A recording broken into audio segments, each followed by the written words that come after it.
बिस्मिल्लाहिर्रहमानिर्रहीम, अस्सलाम वालेकुम। हेडक्वार्टर्स 360 के साथ मैं हूं उमर इनाम और मेरे साथ मौजूद हैं नौजवान सहाफ़ी और यूट्यूबर सिद्दीक जान साहब। बहुत शुक्रिया सिद्दीक जान साहब, वेलकम। सर, इमरान खान ने और तहरीक इंसाफ ने जियो न्यूज़ के बाइकाट का जो बड़ा फैसला किया है, इसके पीछे क्या वजूहात आपको नज़र आती हैं? देखिए, मेरा ख्याल है कि देर आयत दुरुस्त आयत, इन्होंने ठीक फ़ैसला किया है और उसकी रीज़न ये है कि जो उनके मुताबिक जो वजूहात हैं और वो बिल्कुल नज़र भी आती हैं, वो वाज़े तौर पर वो वजूहात क्या हैं।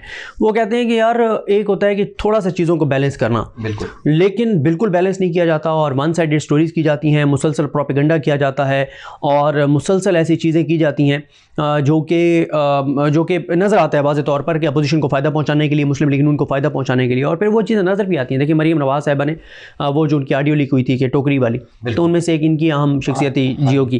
फिर मरीम नवाज़ साहिबा ने जैसे कहा कि मैं करती हूँ मुश्किल रहमान को कॉल, और फिर उन्होंने मुश्किल रहमान को कॉल करके बताया कि देखिए, फिर मेरी मीडिया मैनेजमेंट इन्होंने जई तई फेर दिया है। फिर मरीम नवाज़ साहिबा ने कहा कि मैंने कॉल करके उनको कहा कि आप क्या दोनों साइडें दिखा रहे हैं, सिर्फ हमारा दिखाएं, और फिर वो वाला वो रिपोर्ट कार्ड वाला कि भौंकने वाले कुत्ते बिठाए हुए हैं।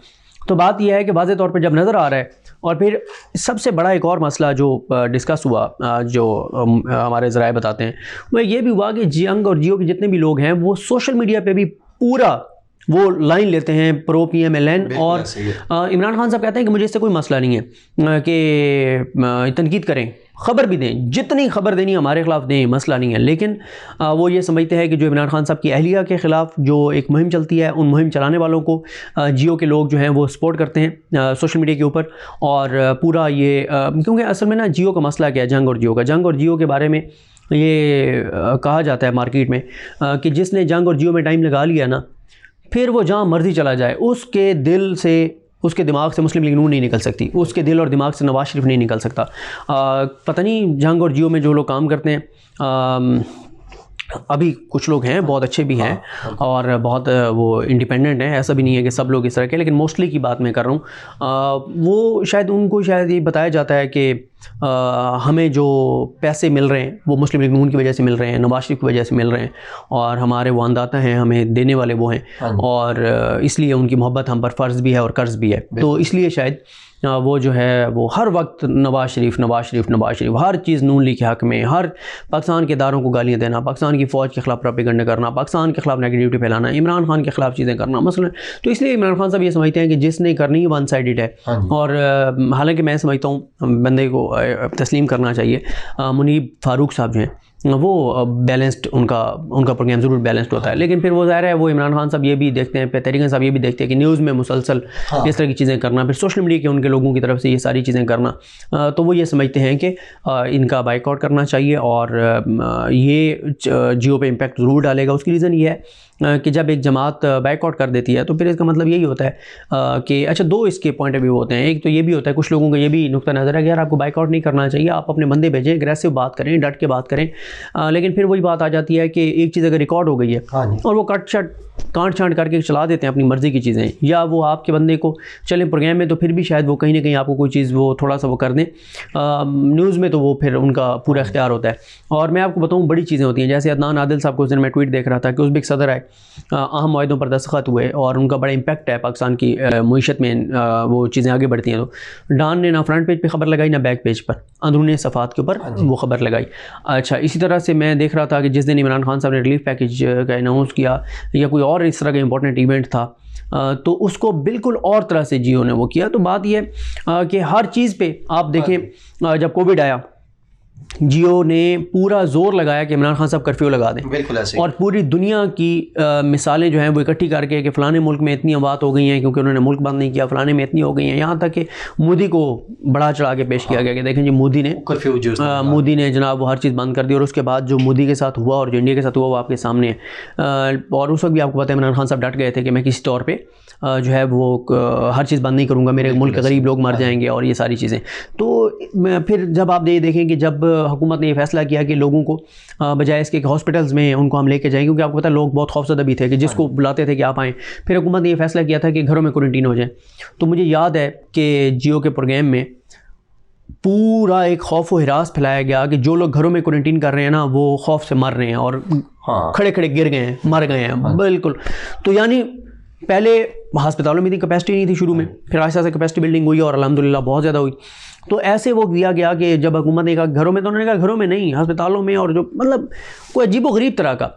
तो हर चीज़ के ऊपर एक प्रोपेगेंडा, हर चीज़ के ऊपर वन साइडेड चीज़ें और एक पूरा मुहिम बना के चलाना और फिर सोशल मीडिया पे साथ इस चीज़ को आगे बढ़ाना। तो इसलिए जो है वो ये फ़ैसला किया गया है और देखते हैं ये फ़ैसला कब तक बरकरार रहता है, क्योंकि तहरीक इंसाफ का सबसे बड़ा मसला क्या है, जो 3-4 एंकर्स जिन्होंने बहुत पर्सनल अटैक्स किए हुए इमरान खान साहब की अहलिया के ऊपर, 2, 4, 5, 6 दिन, 10 दिन, 15 दिन उनके खिलाफ मुहिम चलाते हैं, फिर सारे उन्हीं के प्रोग्राम्स में बैठे होते हैं। अच्छा, फिर या वो लोग ज़रूर चले जाते हैं उनके प्रोग्रामों में जिनको और को बुलाता नहीं है, तो वो खुश हो जाते हैं इतने में कि हमें चलो इन्होंने बुला तो लिया। तो भाई अगर आपने फ़ैसला करना है तो फिर उस फैसले पे कायम तो रहना।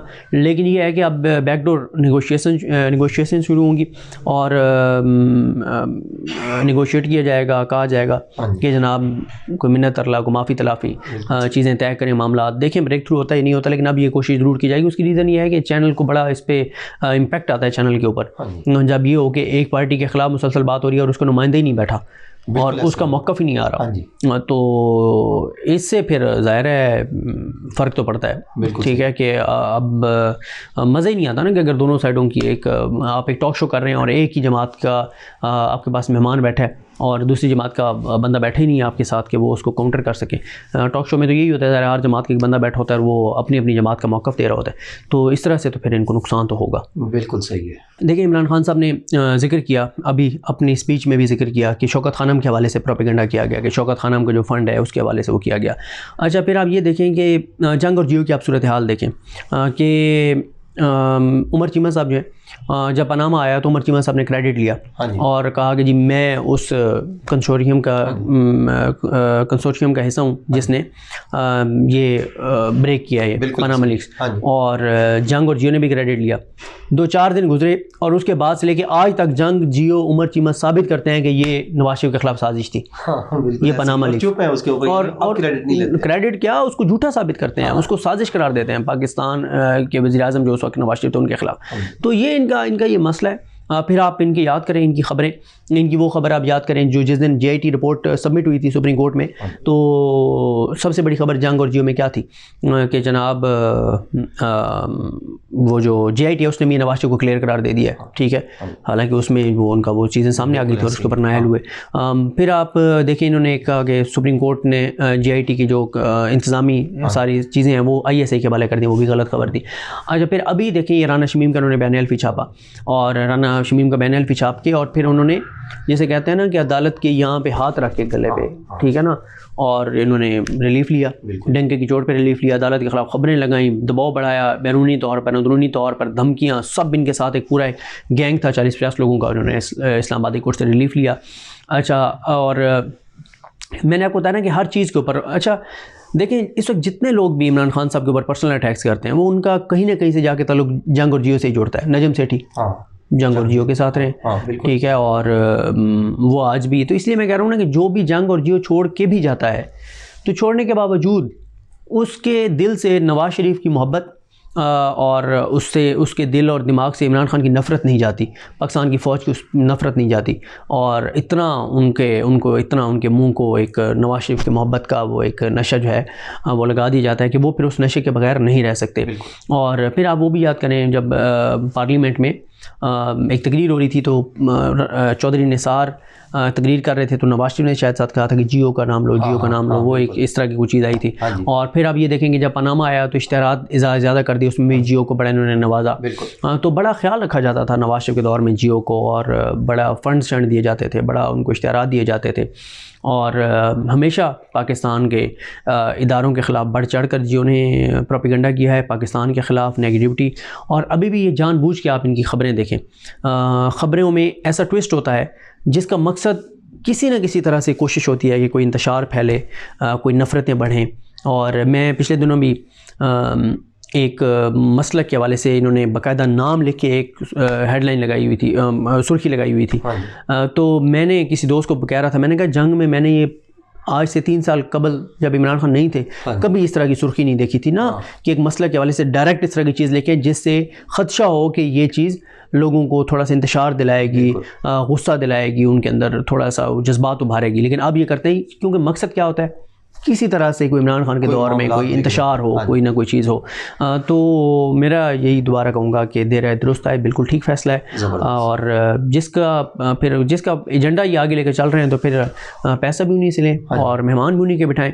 और बाकायदा अब मेरा ख्याल है जो अगला जो इमरान खान साहब को मेरा ख्याल है करना चाहिए वो कमरान शाहिद के प्रोग्राम का भी करना चाहिए, क्योंकि मैं आपको बताता हूँ कमरान शाहिद ने उस दिन क्या किया। जिस दिन पेट्रोल की कीमतें कम हुई हैं हाँ उससे अगले दिन उसने 3 सूबों से लोगों की राय दिखाई, हाँ ठीक है, और एक भी बंदे ने उसकी तारीफ नहीं की, लोगों ने मुखालफत की। हाँ जी, तो इसका कम मत- होने की। कम होने की। हाँ। तो इसका मतलब क्या है कि आपने रिकॉर्ड किया, जितने मुखालफत करने वाले थे उन सब का आपने चला दिया। एग्जैक्टली, पूरा प्लांटेड आपने उसको। और फिर आप देखें 3 लोगों का तो आप भी चुके हैं ना कि मंसूर का, कमरान शाहिद का, नजम सेठी का, पहले क्या कह रहे थे और अब क्या कह रहे बिल्कुल ऐसे थे। ही। तो अब मेरा ख्याल यही है कि वाज़े तौर पे खुल के आ जाना चाहिए चैनल्स को, बता देना चाहिए कि हम किसके साथ खड़े हैं, और जिसके साथ खड़े हैं फिर उसी से इश्तिहारात भी लें और उसी से पैसा भी लें। बिल्कुल सही है, बहुत शुक्रिया जी भाई। सिद्दीक जान साहब।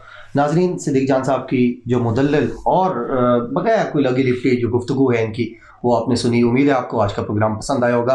अपना बहुत ज़्यादा ख्याल रखिएगा। बहुत शुक्रिया। अल्लाह हाफिज़। पाकिस्तान जिंदाबाद।